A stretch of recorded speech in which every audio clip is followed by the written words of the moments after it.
Hi. Full tired. பார்த்தீங்கன்னா நீங்களே அசந்து போயிடுங்க. ஏம்மா 2 பேருக்குமா இவ்வளோ வாங்குவேன் அப்படின்னு. என்ன பண்ணுறது, நம்மளுக்கு இந்த காய்கறி இதெல்லாம் பார்த்தா சீப்பாக இருந்தாலே பார்த்து பிடிச்சிருவோம். பாருங்கள், இவ்வளோ சீப்பா, இவ்வளோத்தையும் பிடிச்சிட்டு வந்துட்டேன். வாங்க என்னென்னு பார்க்கலாமா. வெங்காயம் 2.5 கிலோ 100 ரூபா. இது புளி 1/4 கிலோ 40 ரூபா. இது வீட்டு புளி நாங்கள். தென் வந்து கோஸ் 20 ரூபா. காலிஃப்ளவர் 2 சேர்த்து 30 ரூபா. கத்திரிக்காயும் 20 ரூபா. 10 ரூபான்ட்டு 2 கூறு வாங்கினேன். எப்படி இருக்குன்னு தெரில, சாம்பார் வச்சுட்டு நான் சொல்கிறேன். குடமிளகா 20 ரூபா. தென் வந்து பச்சை மிளகாய் 20 ரூபா. உருளைக்கிழங்கு கிலோ 40 ரூபா. 1.5 கிலோ வாங்கினேன். அவரைக்காய் மட்டும்தான் கொஞ்சம் லைட்டாக வதங்கின மாதிரி இருந்தது. மீதி எல்லாமே ஃப்ரெஷ்ஷாக இருக்குது. இது அவரைக்காய் 20 ரூபா. சேப்பங்கிழங்கு தாராளமாக வாங்கினா 20 ரூபா. பீன்ஸு 20 ரூபா.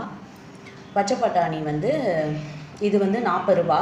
30 ரூபா நாங்கள் 1/4 கிலோ 40 ரூபாய்க்கு போட்டாங்க. அது 20 ரூபாங்க. கருணக்கிழங்கு வந்து 30 ரூபா. சௌச்சௌ வந்து 20, முள்ளங்கி 20 ரூபா. லெமன் வந்து 20 ரூபா. இஞ்சி 20 ரூபா. புதினா ஒரு கட்டு 10 ரூபா. கருவேப்பிலை கொத்தமல்லியும் 2 சேர்த்து 10 ரூபாய்க்கு வாங்க. மொத்தமாக அது வந்து 20 ரூபா. வந்து 3 கிலோ 50 ரூபா. அது 1/4 கிலோ வந்து 80 ரூபா. வெறும் மிளகாத்தூள் எல்லாம் பிராண்டட் தான். அப்புறம் இந்த சோப் வாங்கின சாமான் தேய்க்கிறதுக்கு சோப் போட்டுக்கலாம். அப்புறம் இது வந்து 10 ரூபா ஒரு இது. பெருங்காயத்தூள் 10 ரூபா.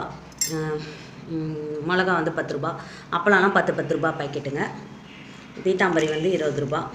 இந்த மசாலா வந்து 10 ரூபா. அப்புறம் பொட்டு பேக்கெட்டு நீட்டு பொட்டு 2 சைஸில். நீட்டு பொட்டு வந்து ரொம்ப தின்னாக ஒன்றும் இதுவும். எங்கள் அக்கா கேட்டா நீட்டு பொட்டு இருந்தால் கேட்டா, சரின்னு பார்த்தேன், இருந்தது அதனால் வாங்கிட்டேன். சரின்னு வாங்கிட்டேன். எனக்கு ஒரு பேக்கெட்டும் அக்காவுக்கு ஒரு பேக்கெட்டும். அப்புறம் இது வந்து 10 ரூபா. அப்புறம் இது வந்து 10 ரூபா. பாப்கார்ன் பார்த்திங்கன்னா சூடாக அப்படியே மிஷினில் போட்டு எல்லாம் நின்று சூடாக வாங்கிட்டு போனாங்க. 4 பேக்கெட் வாங்கிட்டு வந்தோமா. சாய் இப்போ தான் வந்தானா, டீ போட்டு கொடுத்தேன்னா 2 பேக்கெட் நானும் சாயும் காலி பண்ணிட்டோம். அப்புறம் இந்த மீல் மேக்கர் வந்து 10 ரூபா. இதெல்லாம் பார்த்திங்கன்னா இப்போ வந்து 20 ரூபாய்க்கு தான் வந்து விற்கிறாங்க. அங்கே மைசூரில் பார்த்திங்கன்னா இந்த காயெல்லாம் நான் வந்து 10 ரூபாய்க்கு தான் வாங்குவேன் கண்டிப்பாக. அந்த பச்சை பட்டாணிலாம் இது மொத்தம் 40 ரூபாய் இது. ஆனால் 40 ரூபாய்க்கு இன்னும் 3 மடங்கு தருவாங்க. அங்கே சீப்பு பச்சை பட்டாணி. அப்புறம் வந்து மொச்செல்லாம் இந்த சீசனில் நல்லா சீப்பாக இருக்கும். வாங்கி ஃப்ரிட்ஜில் ஸ்டோர் பண்ணி வைப்பேன். அப்புறம் வந்து இது பரவாயில்ல. பீன்ஸ்லாம் வந்து இந்த இது வந்து 10 ரூபாய்க்கு தான் நான் வாங்குவேன். குடமிளகாலாம் 10 ரூபாய்க்கு எவ்வளோ தருவான் தெரியுமா? இது 20 ரூபா. கத்திரிக்காய் ஓரளவுக்கு பரவாயில்ல. ஆனால் அந்த ஊர் கத்திரிக்காய், மைசூர் கத்திரிக்காய் செம்மையாக இருக்கும். காலிஃப்ளவர் போன வாரத்தோட இந்த வாரம் கொஞ்சம் சின்னதாக தான் இருக்குது. முள்ளங்கி சௌச்சௌலாம் இன்னும் நல்லா தான் சொல்கிறேன். இங்கெல்லாம் 20 ரூபாய்க்கு தான் இப்போ கூறு வச்சுட்டாங்க. அங்கே வந்து 10 ரூபாய்க்கே வந்து கூர்க்கட்டிலாம் வைக்க மாட்டாங்க. அந்த பங்கு கடை தான். அங்கே போய் கேட்பேன்னா, என்ன மேடம் அப்படின்னு சொல்லுவார் அவர். கன்னடத்தில் சொல்வாரா. நான் சொல்வேன், நான் ஒரு ஆள் தான்ப்பா, என் பையன் கூட சாப்பிட மாட்டேன்ப்பா, 10 ரூபா கொடுப்பா அப்படின்னு. வேணா 10 ரூபாய்க்கு போடுவார். அவ்வளோ நல்லாயிருக்கும். ஃப்ரிட்ஜில் வச்சுட்டு நல்லா 4 வாட்டி செய்வேன் நான். ஒரு சில காயெல்லாம் சாய் சாப்பிட மாட்டானா, சாய் சாப்பிட்ற காயாக இருந்தால் ஒரு 20 ரூபாய்க்கு வாங்குவேன். மீதியெல்லாம் 10 ரூபாய்க்கு தான் வாங்குவேன். ஸோ தக்காளி ஓரளவுக்கு பரவாயில்ல. ஏன்னா எங்கள் வீட்டுக்கார் 2 நாளைக்கு முன்னாடி வந்தார். அப்போ வந்து கிலோ 50 ரூபான்னு இருந்தது. இது 3 கிலோ 50 ரூபாய்க்கு கொடுத்தாங்க. நல்லா தான் இருக்குது. கல் மாதிரி தான் இருக்குது தக்காளி. காலிஃப்ளவர் தான் கொஞ்சம் சின்னதாக இருக்குது பூ. மற்றபடி ஃப்ரெஷ்ஷாக தான் இருக்குது பூ. ஸோ வந்து ஏன் இவ்வளோ காய் வாங்கிட்டேன்னா, இப்போ கார்த்திக் தீபம் வருதா, இப்போ ஊருக்கு போகிற வேலை இருக்குது. சரி, சில ஐட்டம்லாம் இது அம்மாவுக்கு தான் வாங்கினேன். சாய் இது சாப்பிட மாட்டான். இதுவும் நான் ஊருக்கு எடுத்துகிட்டு போயிடுவேன். கருணக்கிழங்கு சாய் சாப்பிடுவான். சில காயெல்லாம் இங்கே வச்சுருவேன். வெங்காயம் தக்காளி கொஞ்சமாக வச்சுட்டு எடுத்துகிட்டு போயிட்டு கார்த்திகை தீபம் முடிச்சுட்டு வந்தவுடனே திருப்பியும் சந்தையில் போய் வாங்கிக்கலாம் அப்படின்ட்டு. ஸோ இதில் பாதி காய் வந்து சென்னைக்கு எடுத்துகிட்டு போயிடுவேன். அப்புறம் ஒரு பிளாஸ்டிக் சாமான் வாங்கினேன், காட்டுறேன். இங்கே வந்து ட்ரெயினில் தான் எடுத்துகிட்டு வருமா லக்கேஜை. ஒரு சில ஐட்டம்லாம் எனக்கு தேவைப்படுது.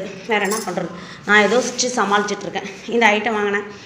இதெல்லாம் வாங்குறத விட இதுதான் அதிகமாக இருக்குது. வேறு என்ன பண்ணுறது, தேவைப்படுறது நம்மளுக்கு. ஸோ இங்கே வந்து வெளியே வந்து கோலம் போட முடியல, வாசல்லையே இருக்குல்ல. நம்ம வெளியே சும்மா போயிட்டு வரனால கோலம் மாவு பார்த்திங்கன்னா மெரிச்சு உள்ளே மண்ணாவது, வெளியும் அழிஞ்சிடுது. அது முழுன்னு சிமெண்ட்டு தர. ஸோ அதனால் சாக் பீஸில் தான் போட முடியுமா. ஸோ வந்து கலர் சாக் பீஸில் போட்டால் அது அந்தளவுக்கு இதுவாக இல்லை. இது வெள்ளை கலரு. இது வந்து 30 ரூபா இந்த பேக்கெட்டு. சரி, அப்படியே தரையில் ஈரம் பண்ணிவிட்டு போட்டோன்னா நல்லா டார்க்காக இருக்கும். அதுக்காக இது வாங்கினேன். அப்புறம் வந்து இந்த டப்பு வந்து 20 ரூபா. அப்புறம் இந்த சீப்பு வந்து சாய்க்கு வாங்கினேன் 10 ரூபா. மருதாணி அவ்வளோ இருக்குது வீட்டில், இருந்தாலும் இங்கே இல்லவே இல்லையா, சரி மருதாணி எப்போவுமே வச்சுன்னா நல்லது, கொஞ்சம் கொஞ்சம் உள்ளங்கையிலையாவது வைப்பேன். சரி இங்கே இல்லவே இல்லை, எடுத்துகிட்டு வரல, அதனால் இது வாங்கினேன் இங்கே வச்சுக்கலான்ட்டு. அப்புறம் வந்து இது வந்து 20 ரூபா. எங்கள் அம்மாவுக்கு நெயில் பாலிஷ் ரொம்ப பிடிக்கும்.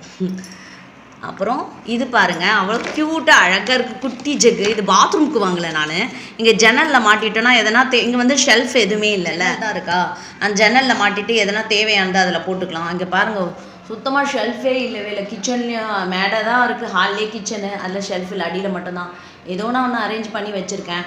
ஸோ வந்து இந்த ஜன்னல் இருக்குல்ல, இந்த ஜன்னல்லே அப்படியே சொருவிட்டு எதெல்லாம் தேவையோ அதில் போட்டுக்கலாம். அதுக்காக வாங்கினா பாத்ரூமுக்குலாம் இருக்குது ஜக்கு. ஸோ இது வந்து 10 ரூபா தான் பாருங்கள், க்யூட்டாக அழகாக குட்டியாக இருக்குல்ல. ஸோ இதில் வந்து நம்ம ஸ்பூன் கூட போட்டு வச்சுக்கலாம், கரண்டிங்க போட்டு கரண்டி ரொம்ப பெருசாக போட முடியாது, சின்ன சின்ன கரண்டிங்க ஸ்பூனுங்க போட்டு வச்சுக்கலாம். அப்புறம் ஜன்னலில் மாட்டிட்டு பவுட்ரு சீப்பு இதெல்லாம் போட்டு கூட வச்சுக்கலாம். ஏற்கனவே 2 ஜக்கு அந்த வச்சுருக்கேன், எக்ஸ்ட்ராவாக இது வேறு எதனா தேவைப்படுறத போட்டுக்கலாம் அப்படின்ட்டு. அப்புறம் இது வந்து பார்த்திங்கன்னா இது எவ்வளோ சொன்னாருன்னு தெரில, இது 60 ருபீஸ் நினைக்கிறேன். ஸோ தண்ணி வந்து குடத்துலேருந்து பிடிச்சி சமைக்கும் போது யூஸ் பண்ணுறதுக்காக இது வாங்கியிருக்கேன், எல்லாமே கழுவணும்.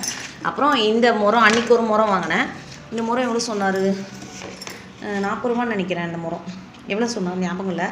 ஸோ மொத்தமாக வந்து இந்த கடையில் வந்து ஒரு 350 ரூபா ஆச்சு. இதுவும் மார்க்கெட்லேயே தான் இருந்தது. இது எதுக்குன்னா அந்த குட்டி முறம் வந்து அருவமனை இல்லையா, அப்புறம் வந்து கத்தியில் தான் கட் பண்ணுறேன்னா, ஸோ அந்த மேடை மேலே வச்சு கட் பண்ணும்போது இதை வச்சு கட் பண்ணிக்கலாம் அப்படின்றதுக்காக இது வேணும், குட்டியாக ஒரு முறம். அப்புறம் ஃபில்டரு, தண்ணி வந்தால் பிடிப்போம்ல, குடிக்கிற தண்ணி அப்போது போடுறதுக்காக இந்த ஃபில்ட்ரு. இது ஏதோ ரேட் சொன்னார், எனக்கு ஒரே வெயிட்டை தூக்கின்னு ஒரே கூட்டம் ஒரே அதிகமாக இருந்தது. இந்த கடையில் மட்டும் அவ்வளோவா ரேட் தரல, அதுவும் பிளாட்ஃபார்ம் அங்கேயே தான் மார்க்கெட்டுக்குள்ளே தான் விற்றுட்டு இருந்தார். இதெல்லாம் போன வாரம் வாங்கினல, அதே தான் மேட் 50 ரூபான்னு போட்டார். ஸோ அவ்வளோதான் 2 மேட் வாங்கிட்டேன். ஸோ அவ்வளோதான், இதான் வாங்கிக்கலாம். இதை விட சீப்பாக இதை விட அதிகமானு சொல்லுங்கள். பட் சென்னை கூட கம்பேர் பண்ணும்போது ஓரளவுக்கு கொஞ்சம் கம்மியாக இருக்குது இப்போது பார்க்கும்போது. ஏன்னா சென்னை ரேட் எனக்கு இப்போ அவ்வளோவா ரீசெண்டாக தெரியல. எங்கள் வீட்டுக்கார்கிட்ட கேட்டால் பரவாயில்ல இங்கே இருக்க ரேட்டுன்னாரு. ஆனால் மைசூரோட கம்பேர் பண்ணும்போது பார்த்திங்கன்னா இது வந்து கொஞ்சம் காஸ்ட்லி தான். ஏன்னா இது எல்லாமே வந்து 20 ரூபா கூறுன்னு வாங்கினேன், அங்கே வந்து பார்த்திங்கன்னா எல்லாமே நான் 10 ரூபாய்க்கு தான் வாங்குவேன். ஆனால் அங்கே மைசூரில் கருணக்கிழங்கு மட்டும் கிடைக்கல, இங்கே வந்து கருணக்கிழங்கு ஈஸியாக கிடைக்குது. இது 30 ரூபா தான், 30 ரூபாய்க்கு தான் வாங்கினேன்.